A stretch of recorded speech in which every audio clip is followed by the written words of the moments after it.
이 시간 함께 나누실 하나님 말씀은 이사야서 22장 말씀입니다. 이사야서 22장 1절에서부터 마지막 25절까지 말씀입니다. 제 성경으로 구약성서 990페이지에 있습니다. 이사야 22장 1절에서 25절까지 말씀입니다.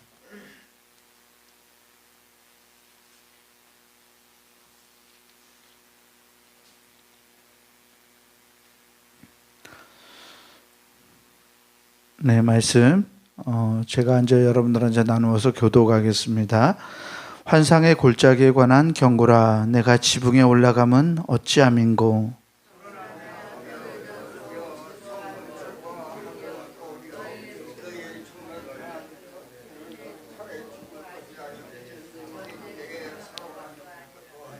너의 관원들도 다 함께 도망하였다가 활을 버리고 결박을 당하였고 너의 멀리 도망한 자들도 발견되어 다 함께 결박을 당하였도다.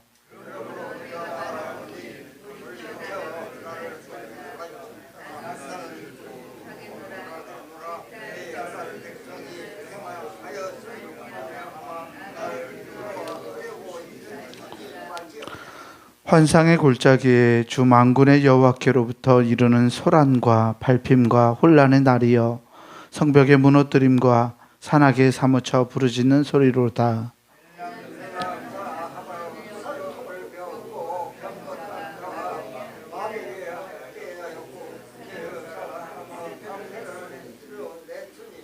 병거는 내 아름다운 골짜기에 가득하였고 마병은 성문에 정렬되었도다.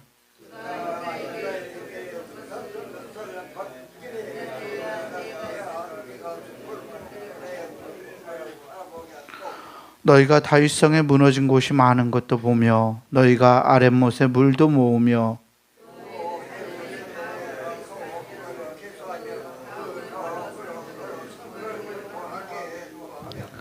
너희가 또 옛 못에 물을 위하여 두 성벽 사이에 저수지를 만들었느니라.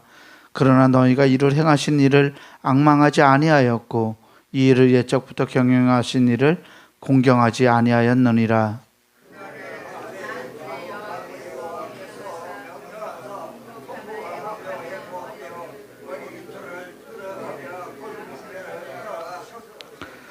너희가 기뻐하며 즐거워하여 소를 죽이고 양을 잡아 고기를 먹고 포도주를 마시면서 내일 죽으리니 먹고 마시자 하는도다.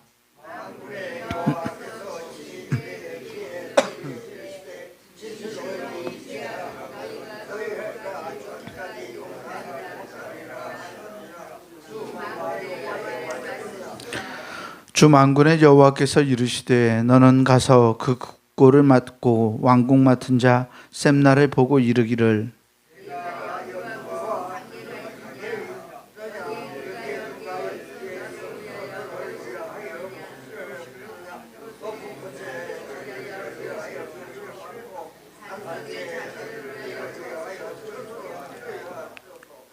나 여호와가 너를 단단히 결박하고 장사같이 세게 던지되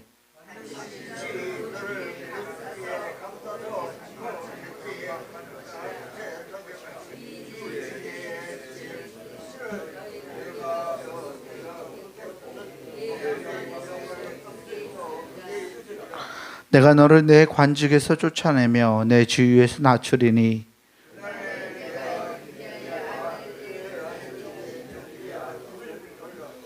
내 옷을 그에게 입히며 내 띠를 그에게 띄워 힘있게 하고 내 정권을 그의 손에 맡기리니 그가 예루살렘 주민과 유다의 집의 아버지가 될 것이며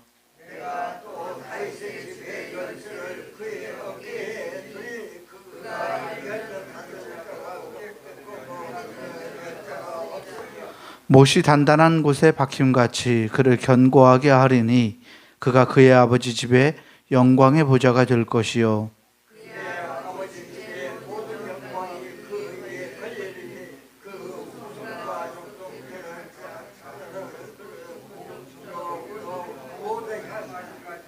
함께 봅니다. 만군의 여호와께서 이르시되 그날에는 단단한 곳에 박혔던 못이 사그리니 그 못이 부러져 떨어지므로 그 위에 걸린 물건이 부서지리라 하셨다 하라. 나 여호와의 말이니라. 아멘. 주님 주시는 은혜와 평강이 오늘 우리 모두에게 함께하기를 주의 이름으로 축원합니다. 오늘 우리가 읽은 이사야 22장은 이제 드디어 예루살렘에 관한 심판의 말씀을 선언하고 있습니다.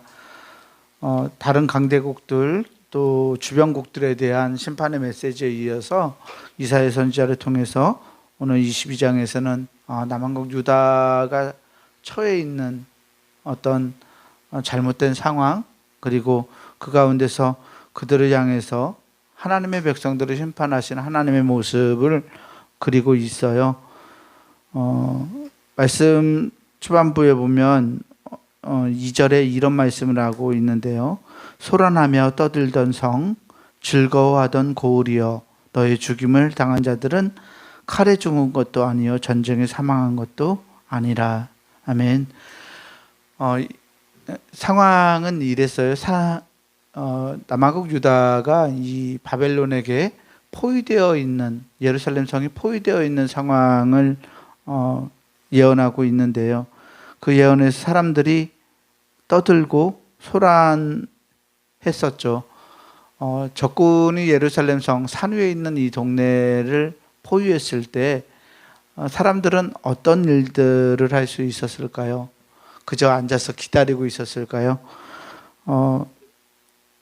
2절과 3절 말씀을 보면 관원들도 도망하다가 활을 버리고 결박당하고 멀리 도망한 자들도 다 발견되어서 포로로 잡혀가게 됩니다. 그래서 이 예루살렘 처해 있는 이 어려운 상황, 이 상황을 해결하지 못하고 있는 그들의 모습을 보여주고 있어요. 적들의 병거가 7절 말씀을 보면 아름다운 골짜기에 가득하였고 마병이 성문에 정렬되었다라고 합니다. 특별히 8절에 이런 말씀이 있는데요. 그가 유다에게 덮였던 것을 벗김에 그날에야 내가 숲을 곳간의 병기를 바라보았고. 아멘. 그가는 하나님의 뜻이에요. 하나님이 유다에게 덮여 있던 것들을 벗기셨다라고 말해요. 하나님이 뭘 덮었을까요? 하나님이 예루살렘 하나님의 백성들에게 뭘 덮고 계셨을까요? 성경은 하나님의 날개로, 하나님의 날개 그늘 아래 보호하신다라는 표현을 많이 쓰는데요. 하나님의 보호하심을 상징하는데요. 이 보호하셨던 덮임을 하나님이 벗기셨어요. 남한국 유다의 백성들이 적에게 당하지 않을 수 있도록, 적군에게 이 하나님의 백성들이 당하지 않도록 하나님이 늘 보호하고 계셨는데, 하나님이 보호하셨던 그 하나님의 날개를 벗겼을 때 그날에야 유다 백성들이 현실을 보게 되었어요. 그래서 숲을 곳간의 병기를 보고 자기 이 예루살렘 성에 무너진 곳이 얼마나 많은지를 발견하게 되고, 또 물도 모아서 이 포위된 상황에서 버티고 싸움을 할 수 있도록 싸움을 준비합니다. 가옥을 개수하고 성벽을 견고하게 하고 저수지를 만들어서 사람들이 싸움을 준비하죠. 그런데 하나님께서 11절과 12절에 이렇게 말씀하시는데요. 너희가 또 옛 못에 물을 위하여 두 성벽 사이에 저수지를 만들었느니라. 그러나 너희가 이를 행하신 일을 앙망하지 아니하였고 이 일을 옛적부터 경영하신 일을 공경하지 아니하였느니라. 그날에 주 만군의 여호와께서 명령하사 통곡하며 애곡하며 머리털을 뜯으며 굵은 배를 띠라 하셨거늘. 아멘. 남아국 유다의 백성들을 보호하셨던 분이 하나님이셨던 것을 백성들은 깨닫지 못했습니다. 적군에게 포위되는 상황, 바벨론에게 포위되는 상황에 처하게 되니까 스스로 분주하고 준비한다고 노력하긴 하지만 하나님께서 옛적부터 그들을 그렇게 보호하여 오셨음을 깨닫지 못합니다. 하나님 뭐라고 명령하셨나요? 통곡하라, 애곡하라, 머리털을 뜯으라. 굵은 배를 띠라. 장례식에 사람들이 상복을 입고 애곡하는 모습이에요. 고통과 슬픔 속에서 특별히 하나님께 회개하며 나아가는 모습을 보여주고 있는데요. 하나님이 이렇게 회개하라고 말씀하세요. 그런데 사람들은 어떻게 하나요? 13절 말씀을 보면 너희가 기뻐하며 즐거워하여 소를 죽이고 양을 잡아 고기를 먹고 포도주를 마시면서 내일 죽으리니 먹고 마시자 하는도다. 아멘. 무슨 모습이냐면요, 예루살렘이 포위가 되니까 이제 삶에 대해서 기대를 놓아버리는 거예요. 사람들이 우리에게 내일은 없다라는 생각으로 삶을 살아가게 되는 거죠. 가지고 있는 거 다 먹고 죽자라고 하는 말입니다. 기뻐하고 즐거워하며 소를 죽이고 양을 잡아 고기를 먹고 포도주를 마십니다. 그렇게 예루살렘 백성들이 반응했습니다. 지난주에 설교 가운데 담임 목사님이 욥에 관한 설교를 하면서 그런 말씀을 하셨죠. 재앙이 문제가 아니라고. 재앙이 문제가 아니라 재앙을 대하는 우리의 태도, 재앙을 이렇게 당하고 있는, 그리고 그 재앙을 맞이하는 우리 신앙인들의 태도가 훨씬 중요하고 그것이 문제라고 말씀하셨는데요. 그 말씀처럼 예루살렘 백성들에게는 주어진 이 함락 상황, 포위된 상황이 문제가 아니라, 이 포위된 상황이 문제가 아니라 이 어려운 상황 속에서 하나님을 향하고 있는 예루살렘 백성들의 태도가 문제가 되었던 것입니다. 하나님은 그들의 태도를 보고 이렇게 말씀하세요. 14절에 만군의 여호와께서 친히 내 귀에 들려 이르시되 진실로 이 죄악은 너희가 죽기까지 용서하지 못하리라 하셨느니라. 주 만군의 여호와의 말씀이니라. 아멘. 예루살렘이 회개하지 않고 하나님께로 돌아오지 않고 하나님의 마음을 생각하지 않고 자기들의 현실 속에서 낭망하거나 자포자기하거나 또는 자신의 힘으로써 이 어려움을 이겨내려고 하는 모습, 그 모든 것 자체가 잘못이라고 하나님 말씀하세요. 이것이 죄악이어서 용서받지 못할 거라고 말씀하십니다. 우리에게 참으로 경종을 울리는 말씀이 아닌가라는 생각을 하게 됩니다.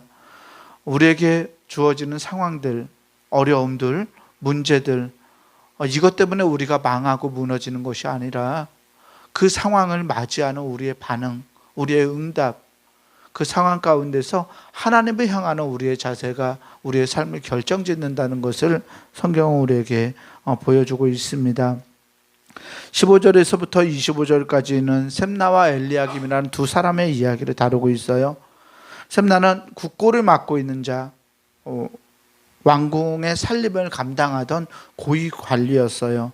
그런데 이 관리가 16절 말씀을 보면 이러고 있어요. 내가 여기와 무슨 관계가 있느냐? 여기에 누가 있기에 여기서 너를 위하여 묘시를 팠느냐? 높은 곳에 자기를 위하여 묘시를 팠고 반석에 자기를 위하여 초소를 쪼아내었도다. 아멘. 셈나가 예루살렘의 국고를 맡아서 그 높은 자리에서 했던 일은 자기의 묘실, 자기의 묘를 준비하는 것이었어요. 단단한 반석을 쪼개어서 멋진 묘실, 자기가 죽어서도 사람들에게 기억될 그 묘실을 만들어가는 것이 이 셈나의 목적이었어요. 하나님이 그를 그 자리에 세우신 것은 그를 통해서 하나님의 다스림을 백성들이 경험하게 하고 하나님과 함께 동행하기 위함이었습니다.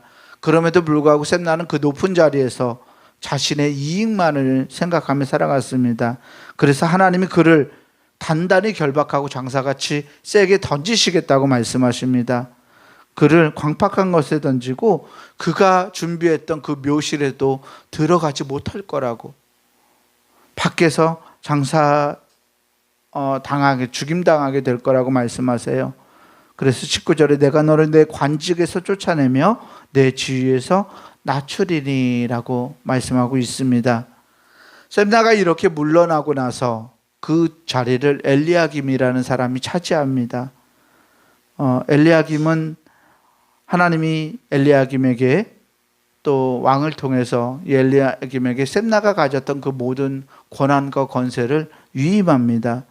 21절 말씀에 보면 내 옷을 그에게 입히며 내 띠를 그에게 띄워 힘있게 하고 내 정권을 그의 손에 맡기리니 그가 예루살렘 주민과 유다의 집의 아버지가 될 것이며. 아멘. 모든 권한을 이 엘리야김에게 주셨어요. 그리고 22절 말씀 보면 특별히 내가 또 다윗의 집의 열쇠를 그의 어깨에 두리니 그가 열면 닫을 자가 없겠고 닫으면 열 자가 없으리라. 아멘. 어디에서 많이 보신 것 같은 말씀이죠. 다윗의 집에 열쇠를 줬는데 그가 열면 닫을 자가 없다. 닫으면 열 자가 없다. 예수님이 베드로에게 천국의 열쇠를 주시면서 하셨던 말씀과 굉장히 유사한데요. 다윗 집의 열쇠, 왕궁의 열쇠는 그 당시의 열쇠는 우리가 들고 다니는 이런 열쇠가 아니라 굉장히 커다란 열쇠였어요. 그래서 어깨에 이렇게 메고 다녀야 하는 열쇠였기 때문에 다윗의 집의 열쇠를 그의 어깨에 주신 건데, 이 말씀을 보면서 우리 그리스도인들을 상징하고 있는 것 같은 느낌이 들어요. 셈나는 이전에 하나님의 백성, 유다 사람들, 이스라엘 백성들을 상징한다면 엘리야김은 다시 불리어진 하나님의 백성들, 새로운 이스라엘인 그리스도인들을 상징하고 있는 것 같습니다. 하나님의 집의 열쇠를 하나님이 주시고 못이 단단한 곳에 박힌 같이 하나님이 이 엘리야김을 견고하게 하셨습니다. 그래서 그가 그의 아버지 집의 영광의 보좌가 될 것이라고 예언하고 있습니다. 굉장히 좋죠. 한 사람, 이 셈나는 부정했고 하나님의 등졌기에 셈나의 권세가 엘리야김에게 넘어갔어요. 그런데 충격적인 것은 오늘 25절 말씀이에요. 24절과 25절에 그의 아버지 집의 모든 영광이 그 위에 걸리리니, 엘리야김이 모든 영광을 가지고 있으니 그 후손과 존속되는 각 작은 그릇 곧 종지로부터 모든 항아리까지니라.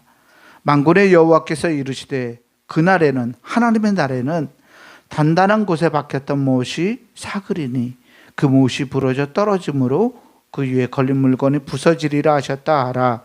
나 여호와의 말이니라. 아멘. 안 좋은 말이 있죠. 이 엘리야김이 가진 권세를 그의 친척들이, 그를 알고 있는 사람들이 함께 누리기 위해서 함께 그것을 누려가고 있는 거예요. 못에 걸린 각 작은 그릇들이 걸려 있는 것처럼 친척들을 그 자리에 등용하고 자격이 안 되는 사람들을 그 자리에 등용했을 때 하나님께서 하나님의 날이 이르면 그 엘리야김이 박혀있던 그 단단한 벽이 박혔던 못이 삭게 될 거다. 그래서 그와 함께 했던 물건들이 다 떨어질 거다라고 말하고 있어요. 우리 그리스도인들을 위한 하나님의 경고의 메시지이기도 합니다. 셈나를 하나님께서 거두셨던 것처럼 우리를 엘리야김처럼 하나님이 하나님의 집에 열쇠를 주고, 다윗의 집에 열쇠를 주고 영광을 주셨지만 우리가 부정하면, 우리가 하나님 앞에서 바르게 서 있지 아니하면 우리 그리스도인들 또한 이 셈나처럼 그렇게 부서지고 사가서 가진 것을 다 떨어뜨리게 되는 그런 어려움이 있을 거라고 말씀하시는 것 같아서 이 말씀이 도전과 은혜가 되고 있습니다. 우리는 하나님의 사람들입니다. 하나님의 사람들은 하나님을 바라보며 살아가야 합니다. 우리가 처한 상황이 문제가 아니라 하나님을 향한 우리의 마음과 우리의 중심과 우리의 삶이 문제라는 것을 오늘 말씀은 우리에게 보여주고 있습니다. 오늘 우리가 어떤 삶을 살아내야 할지 하나님 앞에 함께 기도하면서 하나님의 뜻을 구하고 하나님이 주시는 마음으로 오늘도 하나님 백성답게 바르게 응답하면서 살아낼 수 있는 우리 모두가 되기를 주의 이름으로 간절히 축원합니다. 기도하겠습니다. 사랑과 은혜의 하나님 감사합니다. 하나님, 때로 우리는 우리에게 주어진 처지와 상황을 문제시하고 그것들 가운데서 하나님 상황을 탓하기도 하고 우리의 여건에 휩쓸려 가기도 합니다. 하나님, 그런데 문제는 그것이 아니라 그 여건을 마주하는 우리의 태도에 있음을 하나님 발견합니다. 하나님의 사람들이 하나님 앞에 바르게 서 있기를 소망합니다. 늘 하나님의 마음을 구하고 깨달은 하나님의 마음을 우리의 삶으로 살아낼 수 있는 그러한 용기와 믿음이 하나님 우리 안에 있게 하여 주시옵소서. 주님 앞에 잘못했을 때 하나님 우리의 잘못을 시인하고 고백하며 회개할 수 있는 우리가 되게 하시고, 늘 하나님을 향해 우리 삶의 방향을 정향하며 돌리고 살아갈 수 있는 하나님의 백성들 다 되게 하여 주옵소서. 오늘 주신 귀한 날이 주님과 함께 동행할 수 있는 날이 되기를 간절히 원하오며 우리 구주 예수 그리스도 이름으로 감사하며 기도하옵나이다. 아멘. 하늘에 계신 우리 아버지여, 이름이 거룩히 여김을 받으시오며 나라가 임하시오며 뜻이 하늘에서 이루어진 것 같이 땅에서도 이루어지이다. 오늘 우리에게 일용할 양식을 주시옵고, 우리가 우리에게 죄 지은 자를 사하여 준 것 같이 우리 죄를 사하여 주시옵고, 우리를 시험에 들게 하지 마시옵고 다만 악에서 구하시옵소서. 나라와 권세와 영광이 아버지께 영원히 있사옵나이다. 아멘. 주님, 아버지 감사합니다. 아버지, 우리를 통해서 하나님의 놀라운 은혜를 알게 하시고 그 은혜를 살아낼 수 있는